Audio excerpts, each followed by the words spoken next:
반대적으로 그 풍선 효과의 이익을 받는 같은 경우는요, 최대 70%까지 대출을 받을 수 있습니다. 네. 그래요? 네, 안녕하세요. 매주 부동산 소식을 전해드리는 웰스브리핑의 배준형입니다. 네, 저희 5구 대책이 이제 막 네네. 시행이 됐습니다. 네, 그래서 지금 이런 기사가 있는데요. 네네. 실제로 이 칼럼을 직접 써주신 네. 분이시잖아요. 그렇죠. 오늘 날짜로 해서 저희 칼럼이 나갔죠. 네네.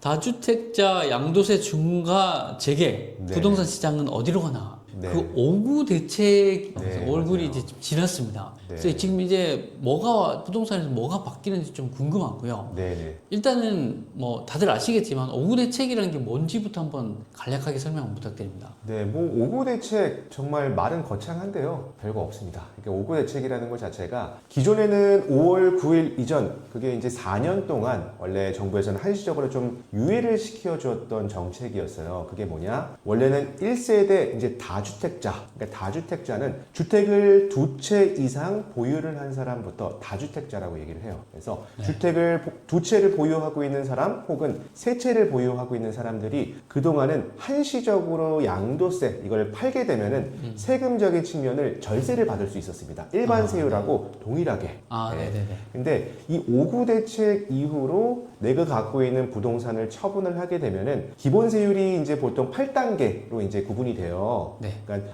최저 6%에서 최대 45%까지 갑니다. 네. 근데 그 세율에서 2주택자는 플러스 20%, 그럼 몇 프로죠? 65%죠. 네네. 네. 그리고 3주택자는 75%죠. 네네. 네. 그렇게 해서 플러스 2주택자는 20% 그리고 3주택자 같은 경우는 플러스 30%의 세금을 더한다. 근데 네. 거기서 또 중요한 게 지방소득세라는 게 있어요. 이제 지방자치단체에서 네. 걷어들이는 이제 그 수입원이거든요. 네네네. 그것까지 이제 합치게 되면은 최대 82.5%의 이거 뭐- 징벌적 세금을 과세를 한다. 다 내라는 네. 얘기 아닙니까? 그러니까 한마디로 네. 원래는 45%만 내면 됐던 세금을 네. 이제는 82.5% 2배 가까운 세금을 더 내야 되는 상황입니다. 아니 그럼 대표님 제가 네. 지금 듣기로는 네네. 막 너무 무섭게만 막 들리거든요. 네. 근데 정리를 해보자면 네. 기존에 그런 세금을 안 받겠다라는 혜택을 주고 있었는데 네. 혜택이 종료됐다 이렇게 이해하면 될까요? 그렇죠. 기존에는 그게 이제 4년간 유예가 됐어요. 4년간. 네네네. 이전 정권,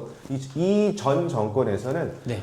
이거 그냥 양도소득세 다주택자라고 할지라도 네. 이거는 시장의 부동산 시장은 자율성에 맡겨야 되지 않겠냐. 네. 그러니까 이 시장의 활성화가 되기 위해서는 이 세금 주택을 여러 채 보유한 사람들이라도 한시적으로 유예를 해주자. 네. 기본적인 네. 세율로 그냥 간주를 해주자. 네네네. 라고 했던 게 이번에 이재명 정권에서 5월 9일 딱 기산점을 줬죠. 너네 네. 이거 안 팔면은 이제 징벌적으로 세금 과할 거야.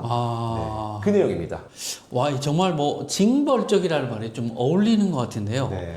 그러면은 그 대표님 보시기에 이게 이제 5월 9일 이후로 시장에 나타날 변화 같은 것들이 있을 것 같아요. 네네. 어떤 변화들이 일어날까요?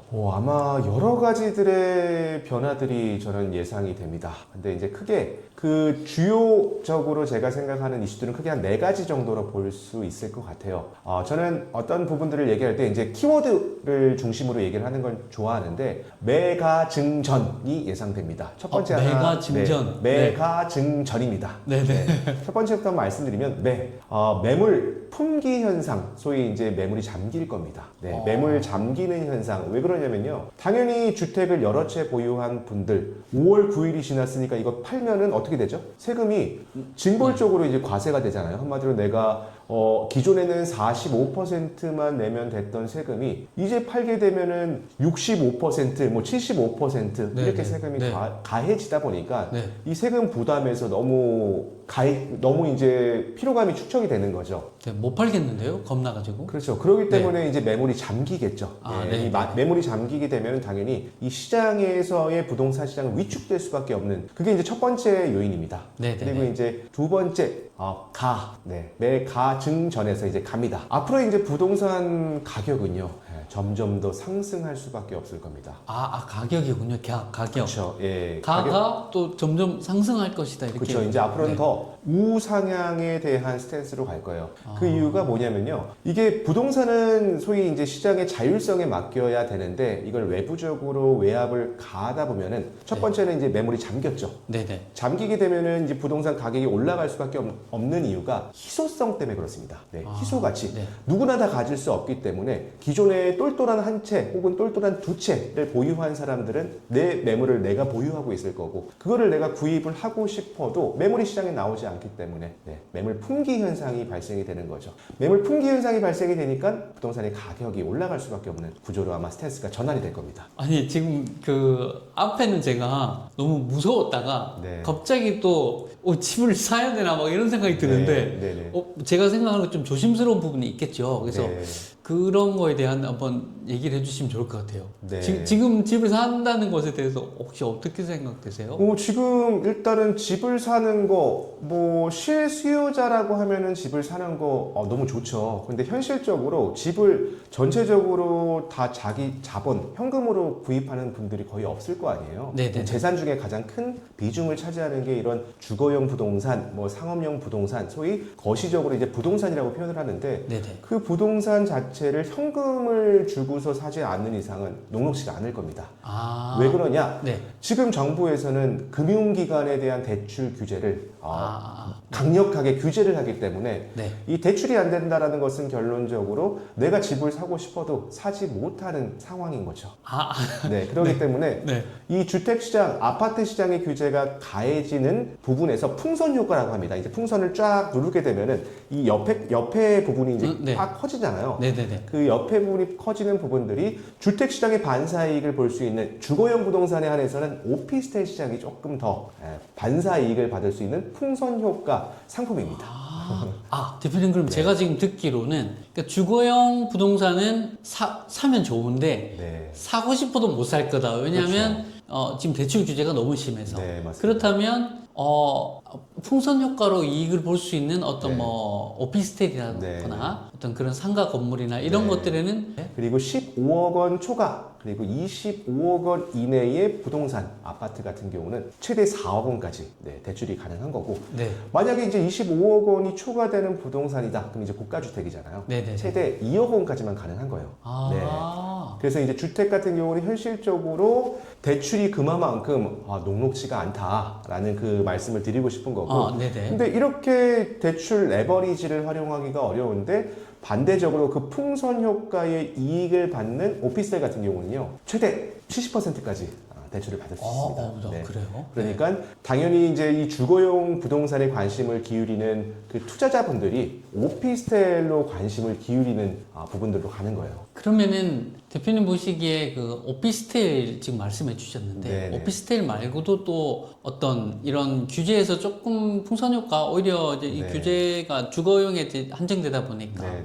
좀 다른 데 이익을 볼 수 있는 부동산 상품이 또 어떤 게 있을까요? 보통 이제 부동산 상품은 주거용 부동산이 있고요. 이제 상업용 부동산이 있습니다. 이제 두 가지의 양대 산맥이 있는데 현재 이제 주거용 부동산 같은 경우는 현재 이재명 정권에서 봤을 때 투자가 아니라 이제 투기로 간주를 합니다.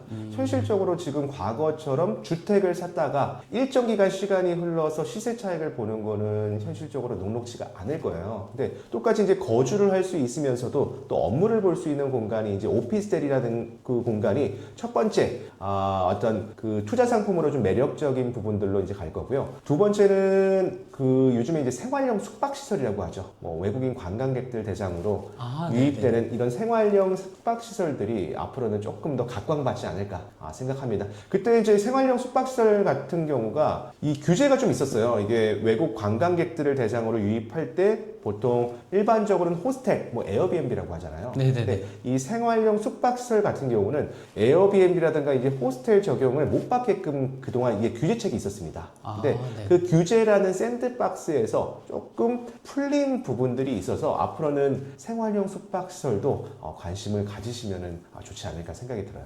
규제가 좀 완화됐군요. 네, 한시적으로 이제 네. 규제를 완화시켰습니다. 아니 진짜 요즘 막 그 외국인들이 엄청 놀러 온다고 하더라고요. 한국에. 네. 그 서울 여행은 원래도 많이 왔지만 지금 네. 부산에 막 저기 해운대, 네. 광안리 남포동 이런 데가 막 엄청 핫하다고 하던데 네, 맞습니다. 그런 수요들을 노릴 수도 있겠군요. 투자를 해볼 수 있겠군요. 그렇죠. 이제 앞으로 이제 투자 아무래도 주택으로 돈을 버는 게 한계가 있고 이게 임계점에 도달이 되다 보니까 이제는 그 수요층이 어디로 몰리겠어요. 당연히 이제 내가 투자를 하는 목적 자체가 뭐 거주의 목적도 있겠지만 수익 창출의 목적이 있을 거 아니에요. 그럼 이 수익을 내기 위한 방법으로 어떤 스테이 개념, 이 스테이 개념 중에서도 외국 관광객들을 대상으로 하는 숙박시설 형태의 업종들이 우상향하는 걸로 많이 변환될 겁니다. 아, 그러면은 그런데 만약에 투자를 하려면 어떤 상가 건물을 네네. 사야 되는 걸까요? 네. 제가 그 개념을 몰라가지고 아마 많은 분들이 좀 궁금할 것 같아요.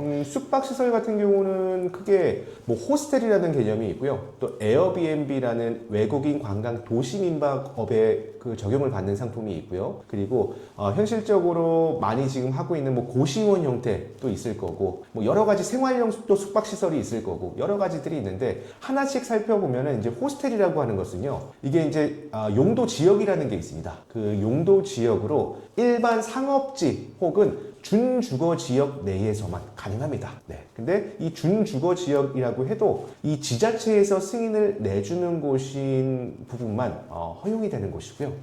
네. 그리고 이런 에어비앤비 같은 경우는 건축물 대장사항의 용도가 주택으로 되어 있어야 돼요. 근데 이제 보통 어떤 경우를 이제 활용하냐? 그 세법에서는 겸용주택이라고 얘기를 하고요. 건축법에서는 상가주택이라고 이제 표현을 해요. 그래서 상부층은 주택, 그리고 밑에 층은 일반적인 그냥 음식점 같은 근린생활시설. 그래서 한계층 같은 주택에 사용하는 부분들을 외국인 관광객들을 좀 유입을 시켜서 이런 숙박시설 형태로 좀 임대를 주는 그런 부분들의 투자 형태도 앞으로는 많이 변해갈 겁니다.